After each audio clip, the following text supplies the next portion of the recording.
दोस्तों नमस्कार।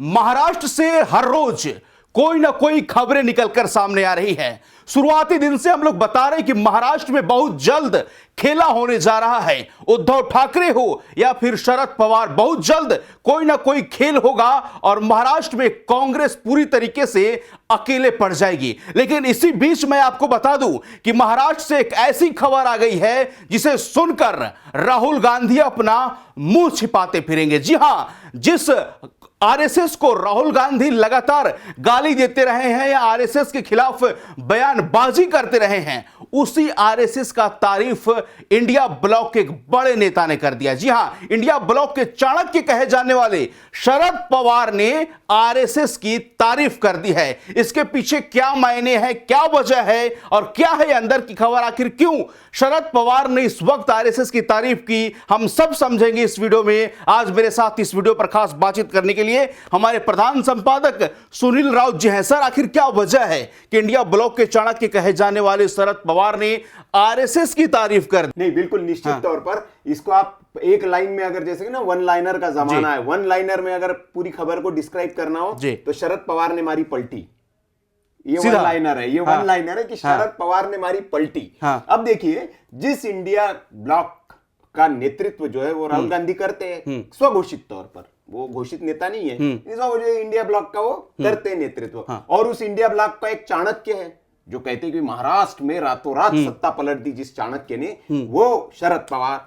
अब उन्होंने संघ की तारीफ कर दी है और राहुल गांधी क्या कहते हैं कि संघ जो है वो हेट्रेट की राजनीति करता है, नफरत की राजनीति करता है, देश को तोड़ने वाला, बांटने वाला। भारत जोड़ो यात्रा पर उसके लिए निकल जाते हैं राहुल गांधी। अब राहुल गांधी क्या करेंगे? जिधर उधर से चारों तरफ से राहुल गांधी पर बम्बार्डिंग हो रही है, उनके नेता उनका साथ छोड़ते जा रहे हैं। शरद पवार कभी भी पलटी मार सकते, ये तो तय है। अब सवाल ये आता है कि अचानक ऐसा हुआ क्या कि ठीक है, भारतीय जनता पार्टी की आप तारीफ कर ले, लेकिन जिस राष्ट्रीय स्वयंसेवक संघ को विपक्षी दल, वामपंथी दल, कांग्रेस दल एक अछूत संगठन की तरह देखते रहे हैं, हमेशा कहते कि नहीं यार, संघ जो है, आरएसएस जो है, वो देश में नफरत की आग लगाता, फैलाता, उस संघ की तारीफ करने में अब कहा क्या है शरद पवार ने संघ के बारे में, वो भी बताएंगे। कब कहा, क्यों कहा, किस लिए कहा, कैसे कहा, सब बताएंगे, लेकिन इसके माने समझने होंगे। अभी कल परसों की खबर है कि कांग्रेस के बड़े नेता, वो भी शरद पवार की तरह कांग्रेस से बागी हुए थे और उन्होंने भी अपनी पार्टी बनाने की कोशिश की थी, प्रणव दा मुखर्जी, उनके लिए राजघाट पर जगह अलॉट की गई और वहां उनका स्मारक बनाया जाएगा। कांग्रेस के नेता है, ये काम कांग्रेस का करना चाहिए, लेकिन किया किसने? नरेंद्र मोदी की सरकार ने। मनमोहन की समाधि पर आप राजनीति कर रहे थे, नेले पर दहला भारतीय जनता पार्टी ने फेंक दिया। अब इसके बाद कांग्रेस खेमे में खलबली मच गई। सरदार पटेल की बड़ी मूर्ति भारतीय जनता पार्टी वाले लगाते हैं, ये कांग्रेस को करना चाहिए। सरदार पटेल बीजेपी के, कांग्रेस के नेता, लेकिन उसको हथिया लिया बीजेपी ने। अब प्रणब मुखर्जी को भी बीजेपी ने, अब उस पर कहा गया कि बड़ी अच्छी दोस्ती थी, दोस्ती का तोहफा जो है, मतलब रिवॉर्ड, रिटर्न गिफ्ट जो है, वो नरेंद्र मोदी ने दिया, एक दोस्त की तरह थे प्रणब मुखर्जी। और अंतिम दिनों में आपने देखा होगा, इसमें बड़ी महत्वपूर्ण एक बात है कि प्रणब मुखर्जी राष्ट्रीय स्वयंसेवक संघ के कार्यक्रम में गए थे और मोहन भागवत के साथ उन्होंने मंच शेयर किया था और उस दौरान उन्होंने संघ की तारीफ की थी जी, प्रणब मुखर्जी ने। उसका इनाम उनको मिला और उसके एक दिन के बाद शरद पवार संघ की तारीफ करते हैं। तो क्यों कर रहे हैं? अब भाई तार जोड़ लिए जाए, दर्शक समझदार है, भारत की जनता समझदार है, समझाने की जरूरत नहीं है कि कांग्रेस का एक बड़ा नेता, संघ की कभी उसने तारीफ की, संघ का मंच शेयर किया और उसको इतना बड़ा इनाम मिला कि उनके मृत्यु उपरांत जिस कांग्रेस ने उनको दरकिनार किया, वो उनकी बेटी ने कहा कि भैया कांग्रेस पार्टी ने एक शोक सभा तक नहीं बुलाई, सीडब्ल्यूसी की मीटिंग तक नहीं बुलाई, उस नेता के लिए एक स्मारक बनाया जाएगा। ये भारतीय जनता पार्टी तो इनाम तो दे रही है बीजेपी। तो शायद शरद पवार को लगा हो कि यार वैमनस्य और बैर करके कुछ नहीं मिलने वाला है, वो भी जीवन का सब कुछ उन्होंने प्राप्त कर लिया और जीवन के, वो तो शतायु रहे, दीर्घायु रहे, ऐसी हमारी कामना है, लेकिन वो अंतिम पड़ाव, कहते हैं कि एक उम्र का अंतिम पड़ाव होता है। तो शरद पवार ने बहुत अपनी आयु जी ली है और वो अब अपनी बेटी को राजनीति में सेट करना चाहते हैं। तो अंतिम वो समझ रहे हैं कि भैया अब भारतीय जनता पार्टी और इन दलों से या इस संगठन से बैर लेकर तो कुछ होगा नहीं। दरअसल मामला यह है कि अपने कार्यकर्ताओं को भी ये समझाना चाह रहे थे। बैठक मंथन चिंतन पर चल रही थी कि महाराष्ट्र में हमारी ये गति क्यों हुई। अब देखिए, शरद पवार जो है वो राजनीति के बड़े मंझे हुए खिलाड़ी है, तो उन्होंने, वो समझते हैं उस चिंतन बैठक में, मनन बैठक में ये मुद्दा नहीं उठा। जैसे कांग्रेस की चिंतन मनन बैठक होती तो क्या मुद्दा उठता, खबर क्या आती बाहर कि जी ईवीएम खराब था, वो धांधली किया गया चुनाव में, चुनाव आयोग ने पूरी धांधली की इसलिए हम हार गए। पूरा कार्यकर्ताओं को संदेश दे कि बाहर निकलता कांग्रेस का गदगद कि हमने तो बहुत मेहनत की जी लेकिन हार गए। लेकिन नहीं, शरद पवार ने उस मीटिंग में बताया कि कोई मामला नहीं है जी, मामला है राष्ट्रीय स्वयंसेवक संघ की वजह से हम हारे हैं। राष्ट्रीय स्वयंसेवक संघ की जो पकड़ है, जो उनका नेतृत्व है और ग्राउंड पर जो उन्होंने काम किया पूरे चुनाव में, उस वजह से हमारी हार हुई है। ये कार्यकर्ताओं को उन्होंने संदेश दिया मीटिंग में। तो एक तरह से जो लोहा माना है उन्होंने राष्ट्रीय स्वयंसेवक संघ का, तो ये शरद पवार का पहला जो मैंने आपको कारण बताया तारीफ करने का कि वो समझ चुके हैं कि इस संगठन से बैर लेकर तो कुछ होने वाला नहीं, तारीफ कर देंगे तो इनाम कुछ मिल जाएगा। दूसरा, शरद पवार के लिए बचा कुछ नहीं है। 5 साल तक न महाराष्ट्र में चुनाव होने हैं, न केंद्र में चुनाव होने हैं, और सत्ता देखी रहेगी जिस तरह का उनके विपक्षी दलों का हाल है, जो एक नेतृत्व का हाल है, सब कोस ही रहे उनको, तो पता है कि कुछ मिलना नहीं है। तो शरद पवार तो माहिर है इस खेल में, तो इसीलिए वो जाना चाहते हैं और बहुत जल्दी आपको नजर आएंगे। पूरी चल रही है। तो कैसे, मेरा सवाल है कि क्या राहुल गांधी शरद पवार को चाणक्य मानते हैं? कह चुके हैं वो कि भैया ये हमारे बड़े नेता है, और मानते, मतलब ऐसा कोई ऑफिशियल बयान नहीं है उनका, लेकिन वो तो भाई जब सत्ता पलटी तब कांग्रेस के सारे नेता कहते हैं कि चाणक्य है।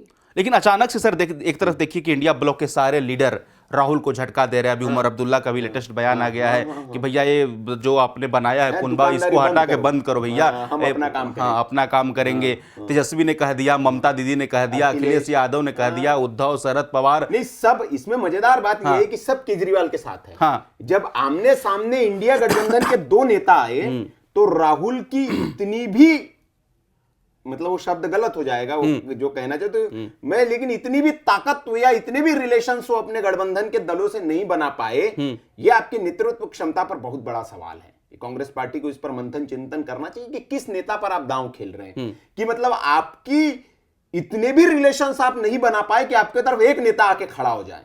एक छोटा सा नेता, मतलब केजरीवाल तो राहुल गांधी के बरस छोटे ही नेता है कांग्रेसियों की भाषा में, भाई छोटे नेता है ना भाई, आपकी 2 राज्यों में सरकार है उनकी, नए नए पैदा हुए नेता है। लेकिन आप इतनी पुरानी पार्टी, इस देश की सबसे पुरानी, सबसे पहली राजनीतिक पार्टी, उसके नेता, और एक लेगेसी आपके साथ चली रही है, आपके परिवार में नाना से लेकर दादा सब कुछ प्रधानमंत्री रह गए।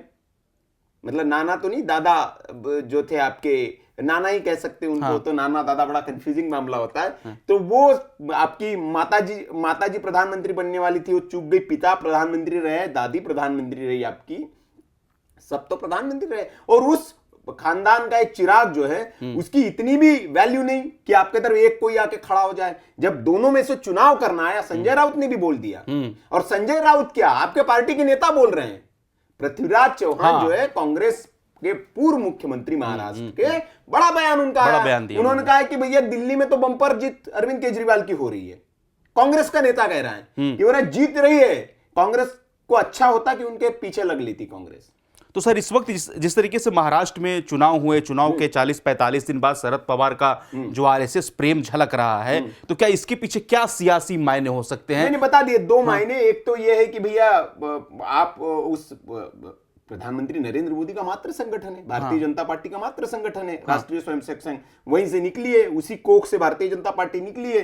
तो जब किसी के माँ की आप तारीफ करेंगे तो बेटे को तो अच्छा लगेगा, और बेटे को अच्छा लगेगा तो बेटा आपको कुछ इनाम दे सकता है, रिटर्न गिफ्ट मिलेगा। हाँ, तो बेटे की तारीफ कर दी, मतलब माँ की तारीफ कर दी बेटी के लिए। अब बेटी के लिए कुछ वो उनकी इच्छा है कि वो एक बार कैबिनेट मंत्री तो बना ही दे बेटी को।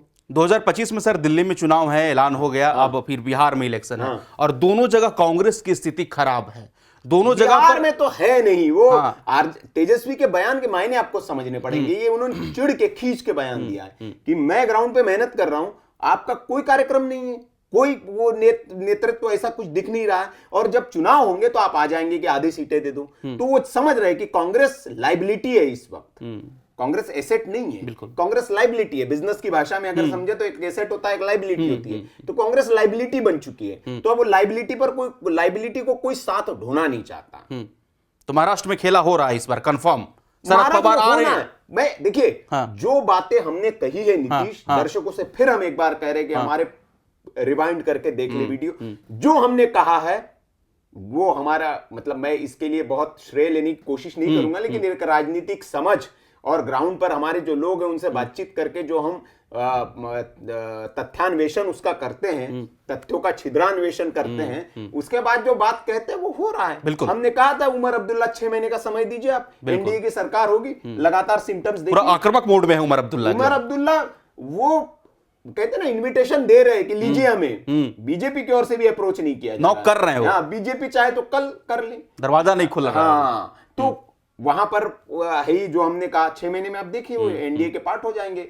हमने कहा था आपसे कि महाराष्ट्र चुनाव से पहले अगर इस चुनाव में इसका बड़ी तोड़फोड़ महाराष्ट्र में हुई, और शरद पवार ये जान रहे हैं कि ये तोड़फोड़ होने से अच्छा है कि अपने आप को, क्योंकि जैसे ठाकरे परिवार का अस्तित्व खत्म हो गया, शरद पवार का अस्तित्व खत्म हो जाएगा। बचा क्या है उनके पास? न विधायक न संसद बचेंगे। फिर अभी 8 सांसद है, कम से कम ताकत तो है आपके पास, तो उसी ताकत का इस्तेमाल करके भाई आप एंट्री कर जाइए, तो कम से कम आपकी ताकत भी बची रहेगी और ताकत में इजाफा होगा, क्योंकि आप सत्ता के साथ आ गए, और सत्ता के साथ जैसे ही आते हैं आपकी ताकत में वृद्धि हो जाएगी, इजाफा हो जाएगा। चलिए, बहुत धन्यवाद सर। तो हमने आपको समझाया कि आखिर क्या वजह है कि अचानक से शरद पवार आरएसएस की तारीफ करने लगे, और जिस तरीके से राहुल गांधी को लगातार सभी लोग गच्चा दे रहे हैं, राहुल गांधी से किनारा कर रहे हैं, इस पर भी सवाल खड़े हो रहे हैं। इस वीडियो पर आपकी क्या राय है? कमेंट बॉक्स खुला है, राय अपनी जरूर दें। बाकी खबरों के लिए बने रहे हमारे साथ। धन्यवाद।